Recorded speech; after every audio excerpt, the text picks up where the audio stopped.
Federación Ecuatoriana de Exportadores.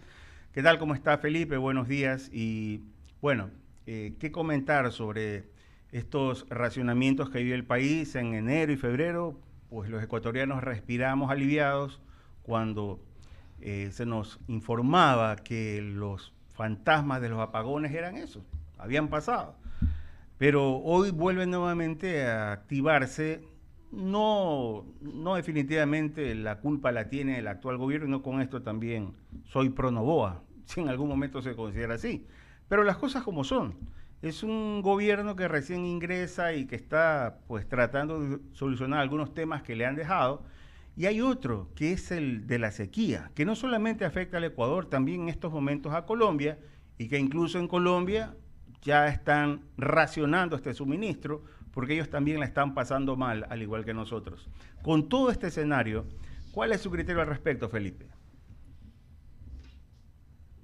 Es preocupante porque como ahí coincido, bueno, primero que nada, buenos días a todos y a ustedes y a través de ustedes a su distinguida audiencia. A ver, yo creo que es un problema que se viene arrastrando desde el pasado, ¿no es cierto? Uh -huh. Y lamentablemente no ha habido las condiciones adecuadas, primero para poder liberar esta capacidad de generar energía al sector privado. Esto es uno de los temas que creo que se tiene que trabajar. Hay una nueva ley que se aprobó recientemente. Es una ley que de alguna manera da ciertas alternativas, pero no cumple a cabalidad los objetivos para la autogeneración. Hay que decirlo como son las cosas.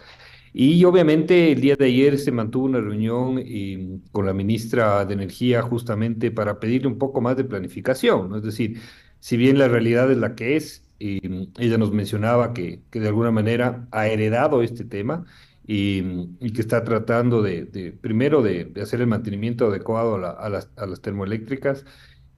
Pero claro, son circunstancias también que ha pasado con el clima, ¿no es Uh -huh. cierto? Por un lado, acordémonos en el mes de octubre, de septiembre, teníamos esta amenaza fuerte del fenómeno del Niño que terminó convirtiéndose en una sequía distinta, ¿no? Es decir, la naturaleza es tan impredecible que no podemos de alguna manera precautelar.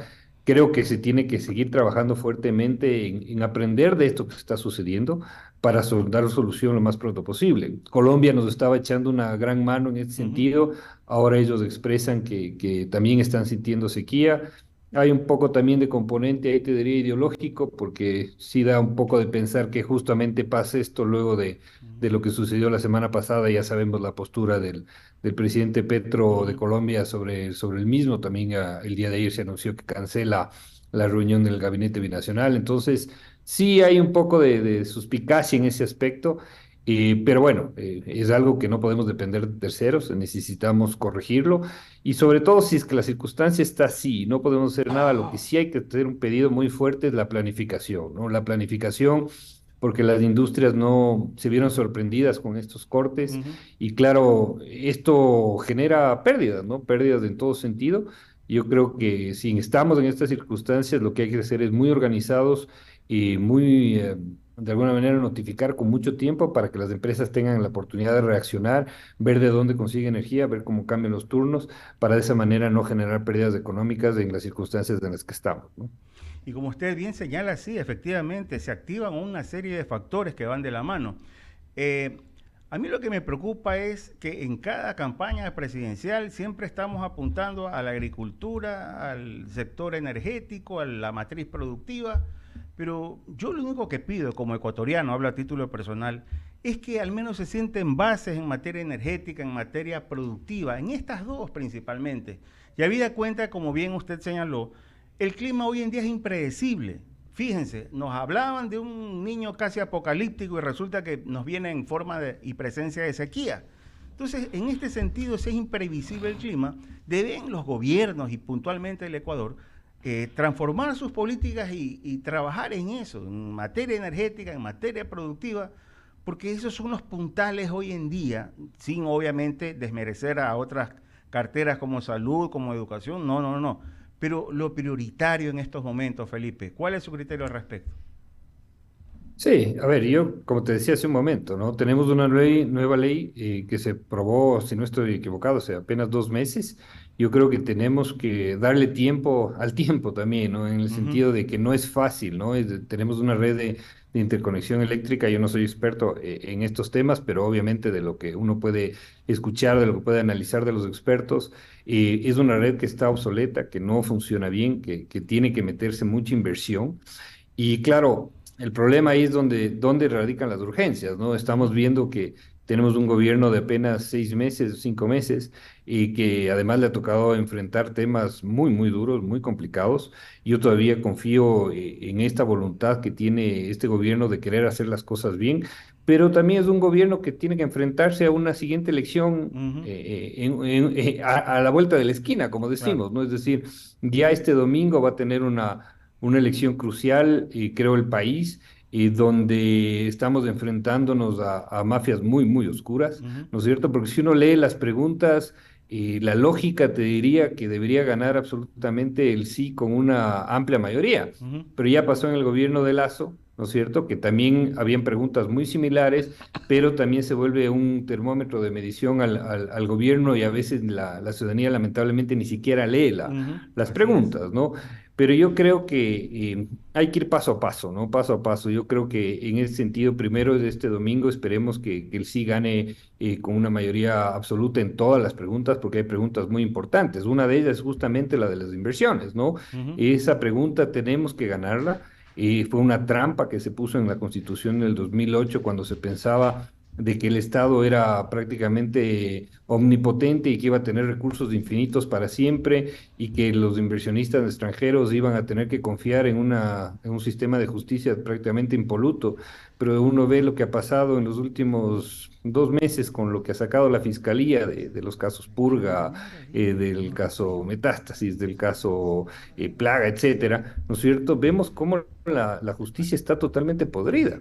Entonces, en ese sentido, necesitamos dar alternativas a los inversionistas para que puedan venir al Ecuador y que si en el caso, porque esto siempre hay que decirlo, este es en el caso de que haya controversias, sea un juez imparcial quien lo defienda.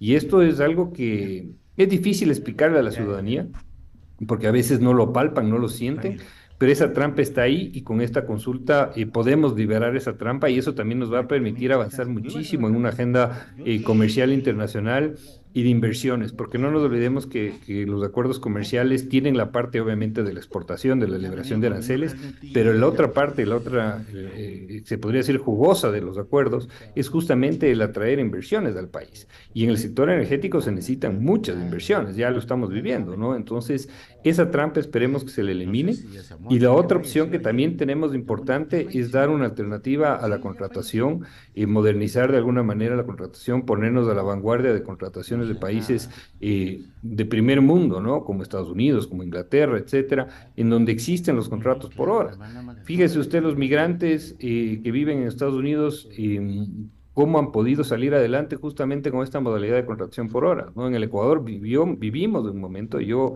cuando era joven pude trabajar por horas mientras estudiaba en la universidad y era una alternativa muy yo importante, también. pero enseguida empiezan a haber voces de que va a ser una precarización laboral, etcétera, etcétera, etcétera, ¿no? Es decir, empieza la ideologización de las alternativas para generar producción y desarrollo económico cuando además, acordémonos, y esto es importante que la ciudadanía se recuerde, cuando se eliminó el contrato por horas, el gobierno de ese entonces que eliminó en la Asamblea Constituyente mencionaba que fue un error, que ellos también se habían dado cuenta que fue un error haberlo eliminado. Y ahora se rasgan las vestiduras diciendo que no se tiene que votar a favor de eso. Entonces, la verdad que a veces tenemos una memoria muy, muy, muy, muy esquiva. O selectiva, no queremos acordarnos de las cosas que se requieren en el país y que se necesita para poder salir adelante en un país que está enfrentando una discusión o una guerra muy fuerte que amenaza los mismos pilares del establecimiento de la República, ¿no?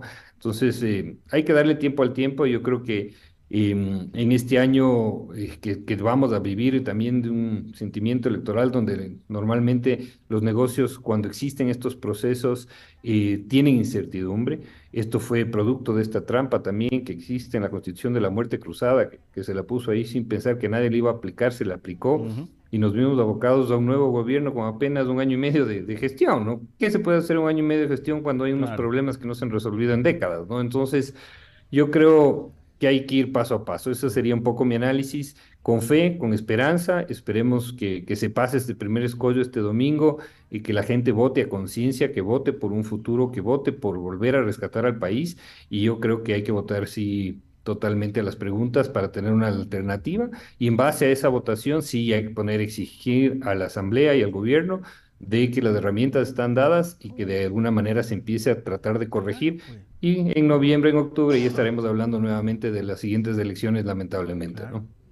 Sí, Felipe. Sí, sí. ¿Cómo te va? Ramiro Cepeda te saluda. Hola Ramiro, ¿cómo estás? Bien, cuando le respondías la primera pregunta a Enrique, hablabas de la generación privada. O sea, hay dos frases que a mí me gustan. Una que es de Quino, no quiero que me quieras, con que no me jodas es suficiente. Y la otra es el perro del hortelano que no comen ni dejan comer.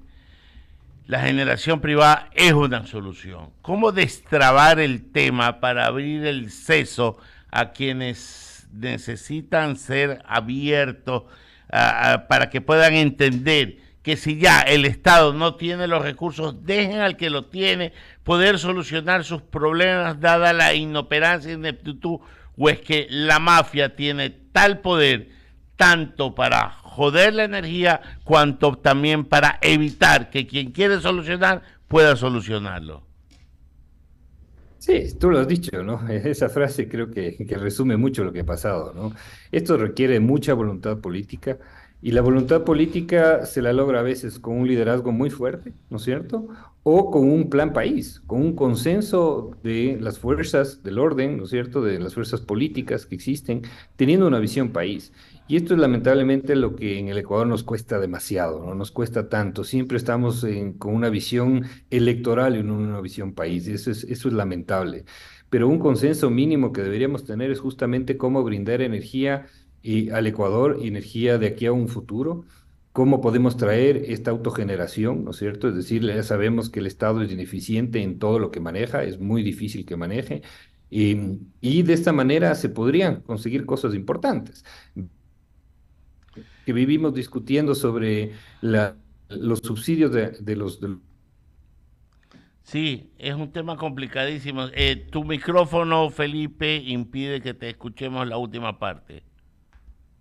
perdón, estoy conectado por si acaso con los datos de mi celular porque se me fue la luz justo a las 8 de la mañana. Entonces, si es que hay alguna interferencia, les pido disculpas. No sé No, si ahí me sí. están escuchando bien. Tranquilo, estamos en el Ecuador del futuro. Le presento. Javier Segarra continúa con la entrevista. Gracias, Ramiro. ¿Cómo le va, Felipe? Buenos días. La verdad que Qué gusto. lamentable, ¿no? Pero es que este país ni para atrás ni para adelante, yo creo que más para atrás. Y en ese sentido, sí quisiera saber cuál es la posición que tiene FedExport frente a lo que significaría estas relaciones comerciales con México. ¿Están o no están? ¿Estamos o no estamos? ¿Se quedó trabado el tema del acuerdo comercial? ¿Qué pasó? Bueno, a ver, vamos por lo primero, ¿no? Ujú. En México, lamentablemente, el presidente actual, yo te diría, es un presidente, el de México, AMLO, que no quiso el Ecuador, eso hay que decirlo con todas las letras. Trabajamos muy fuertemente entre el empresariado mexicano y el empresariado ecuatoriano juntos para lograr el acuerdo comercial. Y que además que si lo tuviéramos estaríamos totalmente blindados de lo que ha sucedido la semana pasada, ¿no? Es Claro. decir, si hubiera habido un acuerdo comercial es justamente ese escudo que te protege de los vaivenes políticos, diplomáticos que pueden existir, ¿no? Entonces, justamente ya cuando estaba listo para la firma el acuerdo, y ya no teníamos mucho que discutir, estaban dadas opciones para lo que a ellos les preocupaba del tema del banano y el camarón, y nosotros habíamos cedido bastante, se habían dado esquemas de cupos, de estacionalidades. El presidente Manuel López Obrador no quiso firmar con el Ecuador, y esa es la verdad. Él tomó una decisión política de no seguir adelante, de alguna manera se podría decir nos tonteó, lamentablemente, y esto le dolió tanto al empresariado mexicano como al mismo equipo negociador de México, porque imagínate tanto esfuerzo, tanto trabajo Claro. para que con una decisión política simplemente se decida no firmar. ¿Quién le habrá influenciado al presidente de México? Yo creo que está claro el tema. El que Y es una sabemos. pena porque, sí, es una pena porque eso se quedó ahí en el limbo y habrá que esperar que venga un nuevo rumbo de política interna de México para poder retomar, obviamente una vez que se solucione todo este impasse diplomático que estamos viviendo. Pero te diría yo que las relaciones empresariales entre mexicanos y ecuatorianos, entre el sector empresarial mexicano y el sector empresarial ecuatoriano, son excelentes. Tenemos una estrecha relación con el Comité Empresarial Ecuatoriano. Cuando yo lo dirigía, justo en esas negociaciones se suscribió un convenio de cooperación con el COMSE, que es el Comité Empresarial de Claro. México, digámoslo de esa manera, ¿no? Y no nos olvidemos que México tiene muchas inversiones acá, entonces tenemos una amistad entre pueblos, una relación cultural muy fuerte, tenemos muchos negocios que hacemos entre mexicanos y ecuatorianos y gracias a Dios de eso no se ha suspendido. Esto creo que se ha quedado en el México, a pesar de que sí hay heridas de parte y parte. Increíble, ¿no? La verdad que cuando uno se pone a pensar en estas situaciones que son manejadas desde el punto de vista político y no realmente como deben de ser desde el punto de vista comercial y económico para un país, uno se queda con un interrogante viendo qué pasa aquí, ¿no? Desafortunadamente se manejan así muchas cosas, estimado Felipe. Sí, sí, totalmente, ¿no? Y bueno, que nos sirva de experiencia, ¿no? Ujú. Sobre todo para saber que por qué nosotros como FedExport siempre estamos solicitando la firma de los acuerdos comerciales, porque justamente vemos el beneficio del blindaje de los vaivenes políticos que puede haber, ¿no? Fíjate Colombia, fíjate Perú, que han tenido presidentes de un ala totalmente progresista, que le llaman ellos, pero de progreso creo que no tienen nada, pero a la final no han podido romper las negociaciones ni la institucionalidad del comercio porque ya tenían esos acuerdos. Entonces hay que seguir bregando. En México, creo yo, y lo seguiré diciendo, es un gran mercado para el Ecuador. Creo que podemos hacer muchísimos negocios y algún momento se darán las condiciones para este acuerdo se llegue a firmar. Y yo creo que en este momento le escuché ayer al presidente ya mandándole de alguna manera una señal de amistosidad al AMLO. presidente Obrador, aunque pueda hacer algo en chiste, ¿no es cierto?, de tomarse un ceviche, comerse unos tacos, pero creo que es un primer paso para tratar de que esas heridas de lado y lado que se generaron, porque obviamente hay unas heridas abiertas ahí, que se busque de alguna manera un tercero imparcial, que confiemos en las dos partes, porque no nos merecemos que estemos en estos momentos, y ahorita ya pasó el hecho, ¿no es cierto? No creo que hay que seguir poniendo el dedo en la llaga de quién empezó primero, ¿no es cierto? ¿Quién dio el asilo indebido, etcétera? ¿Qué pasó? Sino de aquí ver para el futuro y tratar de reconstruir las relaciones, creo yo, tanto para México como para Ecuador es importante. Le preguntaba esto y con esta cerramos luego el diálogo, estimado Felipe. Le preguntaba esto del acuerdo comercial con México, ¿por qué será el paso para brincar a la Alianza del Pacífico? Cosa que nos va a detener un poco, ¿no? Sí, sí, sí, es un requisito. Para poder entrar en la alianza necesitamos tener acuerdos comerciales con todos los miembros de la alianza y México es con el que nos falta, ¿no? Tenemos acuerdo con Chile, tenemos Ujú. acuerdo con Perú, tenemos acuerdo con Colombia en la CAN, ¿no es cierto? Tenemos el acuerdo ya con Costa Rica, pero lamentablemente México es la piedra en el zapato que no nos ha permitido avanzar. Increíble. Lamentablemente la Alianza del Pacífico también de alguna manera se ha venido para menos por justamente quienes han estado ahí y no lo han dado ese impulso. Y creo yo que tenemos que seguir trabajando en otro aspecto para poder de alguna manera avanzar en Ujú. otros mercados. Tenemos Corea del Sur acá al frente, ¿no es cierto? Claro. Hay que cerrar ese acuerdo. Y cuando se den las condiciones políticas, que lamentablemente el sector privado depende del cierre de esas negociaciones desde la parte pública, podamos ya algún momento resurgir esa Alianza del Pacífico que también le veo muy venida menos, la verdad. Felipe, queremos agradecerle por haber estado con nosotros esta mañana aquí en la plataforma de diálogo de I99. Le mandamos un abrazo y que tenga una buena mañana. ¿Ah? De igual manera y esperemos que el domingo le vaya bien al Ecuador. Gracias. Felipe Rivadeneira, presidente de la Federación de Exportadores del Ecuador. La verdad que cuando uno analiza el tema de estos